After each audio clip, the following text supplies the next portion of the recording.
போற்றும் பூண்டி மாதா பேராலய ஆண்டு பெருவிழா தேர்பவனி மே 14ஆம் தேதி இரவு நடைபெறுகிறது. அனைவரும் வருக, மாதாவின் அருளாசி பெறுக. எல்லையில் பதற்றம் நிலவக்கூடிய சூழ்நிலையில் அங்கே இருக்கக்கூடிய கல்வி பயிலக்கூடிய மாணவர்கள் ஒருவராக டெல்லி தமிழ்நாடு இல்லம் வந்த வண்ணம் இருக்கிறார்கள். இன்றைய தினமும் 39 மாணவர்கள் டெல்லி வந்தடைந்திருக்கிறார்கள் பேருந்து மூலமாக. அந்த காட்சிகளை நம்ம பார்த்தோம். இந்த நிலையில் நேற்றைய தினம் காஷ்மீரிலிருந்து தமிழ்நாடு இல்லம் வந்திருக்கக்கூடிய சூர்யா என்ற மாணவர் நம்மிடையே இணைப்பில் இணைகிறார். அவரிடம் நாம் கூடுதல் விவரங்களை நாம் கேட்டு பெறலாம். தற்போது எல்லையில் நிலவக்கூடிய பதற்றம் காரணமாக பஞ்சாப் மாநிலம் ஜலந்தரில் கல்வி பயிலக்கூடிய தமிழக மாணவர்கள் அங்கிருந்து வெளியேறி வருகிறார்கள். தமிழ்நாடு அரசு ஏற்பாடு செய்திருந்த பேருந்து மூலம் 39 மாணவர்கள் தற்போது டெல்லி வந்தடைந்திருக்கிறார்கள். தற்போது நேற்றைய தினம் 12 பேர் காஷ்மீரிலிருந்து டெல்லி தமிழ்நாடு இல்லம் வந்தடைந்திருக்கிறார்கள். அவர்கள் தற்போது தமிழ்நாடு இல்லத்தில் தங்கியிருக்கிறார்கள். இன்றைய தினம் அவர்களுடைய சொந்த ஊர்களுக்கு செல்வதற்கான ஏற்பாடுகள் அனைத்தும் தமிழ்நாடு அரசு சார்பாக செய்யப்படும் என்று அறிவிக்கப்பட்டிருக்கிறது. மாணவர்கள் விரும்பும் பட்சத்தில் இல்லை அவர்களாகவே விமானம் மூலமாகவோ அல்லது ரயில் மூலமாகவோ அவர்கள் வசதிக்கு ஏற்ப அவர்கள் செல்வதற்கு தமிழக அரசு அனைத்து உதவிகளையும் செய்து வருகிறது. தற்போது காஷ்மீரிலிருந்து நேற்று இரவு தமிழகம் திரும்பக்கூடிய ஆயத்த நிலையில் வந்திருக்கக்கூடிய மாணவர் சூர்யா நம்மிடையே தொலைபேசி வாயிலாக இணைகிறார். வணக்கம் சூர்யா. எல்லையில் தொடர்ந்து பதற்றம் நிலவக்கூடிய சூழ்நிலையில் கண்டிப்பாக உங்களுடைய பெற்றோர் கால் பண்ணியிருப்பாங்க, திரும்பி வந்துருன்னு தான் எல்லாருமே சொல்லுவாங்க. நீங்கள் எப்படி காஷ்மீரிலிருந்து டெல்லிக்கு வந்திருக்கீங்க? அந்த பயண நேரம் எவ்வளோ நேரம் இருந்தது? அது எந்த ஒரு பரபரப்பு இருந்தது? அங்கே இருக்கக்கூடிய மக்கள் மற்றும் உங்களுடைய சக மாணவர்களுடைய கருத்து என்னவா இருந்தது சூர்யா? ஆக்சுவலா நாங்க நேற்று காலையில 9 மணி போல கிளம்பணும் ஜம்முல இருந்து. ஸோ ஜம்முல எங்களோட ரயில் 10:45க்கு சொல்லியிருந்தாங்க ஸ்பெஷல் ட்ரெயின். பட் ட்ரெயின் 3 மணி நேரம் தாமதமாக தான் வந்தது. ஸோ 3 மணி நேரம் தாமதத்துக்கு அப்புறம் பிற்பகல் 2 மணிக்கு தான் அந்த ட்ரெயின் ஜம்முல இருந்து புறப்பட்டுச்சு. ஸோ ரொம்ப அதீத கூட்டம். நான் நேற்று கூட நம்ம லைவ்ல காமிச்சிருந்தேன். ஸோ ரொம்ப அதிகமான க்ரௌடு. நாங்கள் முன்பதிவு செஞ்சிருந்தாலும் அனைத்து பெட்டிகளும் கிட்டத்தட்ட முன்பதிவு செய்யப்படாத பெட்டிகள் போல ரொம்ப கூட்டம் இருந்தது. அதுல தான் நாங்கள் 2 மணிக்கு கிளம்பணும் ஜம்முல இருந்து.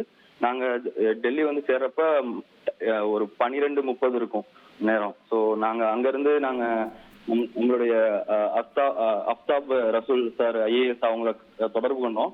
ஸோ அவங்க எங்களை கோஆர்டினேட் பண்ணி நம்ம பொதிகை தமிழ்நாடு இல்லத்துக்கு கூட்டிட்டு வந்தாங்க. ஸோ இப்போ நாங்கள் இங்கே தமிழ்நாடு இல்லத்துல தான் இருக்கோம். நாங்கள் எங்க கூட 2 பேரும் என் ஃப்ரெண்ட்ஸ் வந்தாங்க. ஸோ நாங்கள் 3 பேரும் இங்கே தமிழ்நாடு இல்லத்துல தான் தங்கியிருக்கோம்.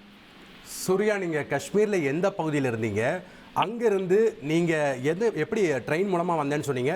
ரயில்வே ஸ்டேஷனுக்கு வர்றதுக்கு என்னென்ன இடர்கள் எல்லாம் சந்திச்சிங்க? அங்கே எப்படி வந்தீங்க நீங்கள்? ஆக்சுவலா இந்த தாக்குதல் அதிகாலையில தான் நடந்தது. நேற்று 5 மணி வாக்குலாம் தான் நடந்தது. ஸோ நாங்கள் அங்கிருந்து நான் இருந்த இடம் சித்ரா. ஸோ சித்ரால இருந்து நாங்கள் ஒரு 8:30 மணி 9 மணி போல கிளம்பி நாங்கள் ரயில்வே ஸ்டேஷனுக்கு வந்தோம். கிட்டத்தட்ட ஒரு 13-14 கிலோமீட்டர் இருக்கும் நாங்கள் தங்கியிருந்த இடத்துல இருந்து. அங்கிருந்து கிளம்பி நாங்கள் ஆட்டோ பிடித்து ரயில்வே ஸ்டேஷன் வந்தோம். இப்போ கட்டணமெல்லாம் எப்படி இருந்தது? ரொம்ப அதிகமாக கேட்டாங்களா? ஏன்னா பொதுமக்கள் எல்லாம் வீட்டை விட்டு வெளியே வரக்கூடாதுன்னு அப்படிங்கிற ஒரு கட்டுப்பாடு இருக்கும்போதும் நீங்கள் ஆட்டோவில் பயணித்து நாங்கள் ரயில்வே ஸ்டேஷனுக்கு வந்தோம் அப்படின்றீங்க. அது எப்படி நீங்கள் அந்த இடர்கள் எல்லாம் எப்படி சமாளிச்சிங்க?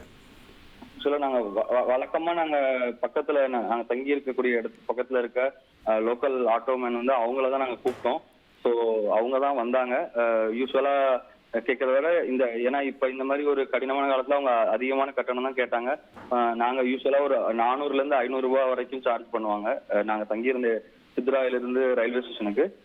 நேற்று 700-800 ரூபா வரைக்கும் அவங்க கேட்டாங்க ஆட்டோலேயே. ஸோ அந்த மாதிரி நிலைமை தான் இருக்கு.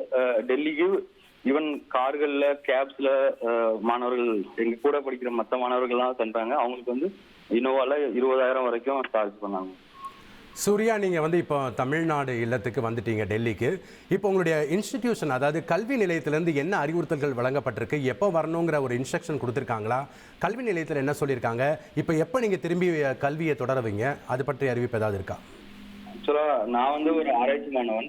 ஸோ ஸோ எங்களுடைய கல்வி நிலையத்திலிருந்து நேற்றைக்கு விடுமுறை அறிவிக்கப்பட்டிருந்துச்சு.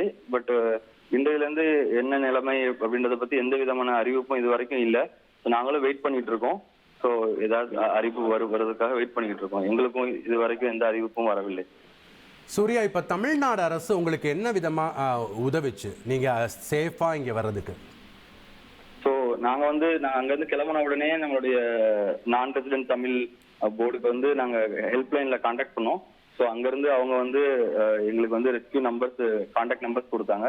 ஸோ அவங்க மூலயமா நாங்கள் கோஆர்டினேட் பண்ணி அங்கேருந்து நாங்கள் 12 மணிக்கு ரயில்வே ஸ்டேஷன் வந்து அங்கேருந்து நாங்கள் இங்கே வந்து இப்போ புதிய இல்லத்தை தங்க வைக்கப்பட்டிருக்கிறோம். ஸோ ஃபர்தராக நாங்கள் மேற்கொண்டு தமிழ்நாடு வருவதற்கான ஏற்பாடுகளையும் தமிழ்நாடு அரசு செய்து கொண்டு இருக்கிறதுன்னு சொல்கிறாங்க. என்னைக்கு நீங்கள் தமிழ்நாடு வர போகிறீங்க, உங்கள் வீட்டுக்கு போக போகிறீங்க, பெற்றோர்கிட்ட உங்கள் தகவல்லாம் சொல்லிட்டீங்களா? நாங்கள் இங்கே வந்தோடனே எங்களோட குடும்பத்தினருக்கு தகவல் தெரிவிச்சிட்டோம். ஸோ இன்னைக்கு அந்த ஏற்பாடுகள் நடந்து கொண்டு இருக்கு. ஸோ இப்போதான் நாங்கள் காலையில் வந்திருக்கோம். நாங்கள் வர்றது நைட்டு 1 மணி 12:30 1 மணி ஆகிடுச்சு. ஸோ நாங்கள் வந்து இப்போ வெயிட் பண்ணிட்டு இருக்கோம். எங்களோட அரசு எப்படி அப்டேட்ஸ் என்ன அரேஞ்ச்மெண்ட் பண்ணியிருக்காங்கன்றதுக்காக வெயிட் பண்ணிட்டு இருக்கோம். ஸோ இப்போ வரைக்கும் எந்த தகவலும் இல்லை. பட் நாங்கள் நேற்று வந்தப்போ சொன்னாங்க எங்களுடைய முழு தகவல்கள் விவரங்கள் எல்லாம் கலெக்ட் செஞ்சு இப்போ அரேஞ்ச்மெண்ட் பண்ணிட்டு இருக்காங்க.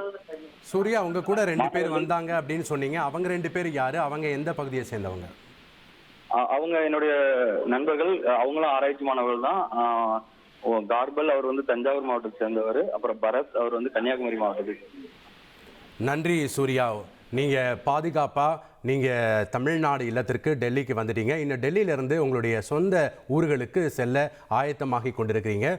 மிக்க நன்றி சூர்யா, இணைப்பில் இருந்து பல்வேறு தகவல்களையும் பகிர்ந்து கொண்டமைக்கு. பூலோகம் போற்றும் பூண்டி மாதா பேராலய ஆண்டு பெருவிழா தேர்பவனி மே 14ஆம் தேதி இரவு நடைபெறுகிறது. அனைவரும் வருக, மாதாவின் அருளாசி பெறுக. அதிமுக்கிய விவரங்களை அனைவருக்கும் புரிய வைக்கும் பாட்காஸ்ட். தவிர்க்க முடியாத முதல் மக்கள் வளைகுடா நாடுகள் பிரான்சிஸுக்கு பிரியா சம்பவங்களை தேடி களத்திற்கே உங்களை அழைத்து செல்லும் ஸ்பாட்லைட். அங்க இருக்கக்கூடிய கள விவரங்கள் என்ன? கடந்த 5 வருஷமாவே சார் எனக்கு ரொம்ப பிடிக்கும் அவர் வர்றதுக்காக. எங்களுடைய நியாயமான கோரிக்கை. Even at the cost of stopping. பார்வையாளர்களையும் செய்திக்குள் பங்கெடுக்க செய்யும் மக்கள் குரல். 50 ரூபாய் எங்களுக்கு தண்ணிக்கு ஒரு தீர்வே இல்லைங்க. 10 வருஷமா எங்களுக்கு சரியான ஒரு விடிவு கிடைக்கவில்லை. 60,000 ஏக்கருக்கு தான் கேட்கிறோம். பிச்சை கேட்கறாங்க.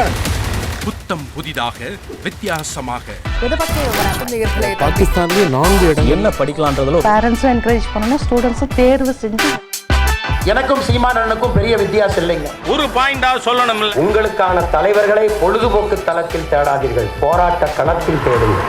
அனைத்தும் உங்களுக்காக. எப்போதும் இணைந்திருங்கள் தந்தி டிவியுடன்.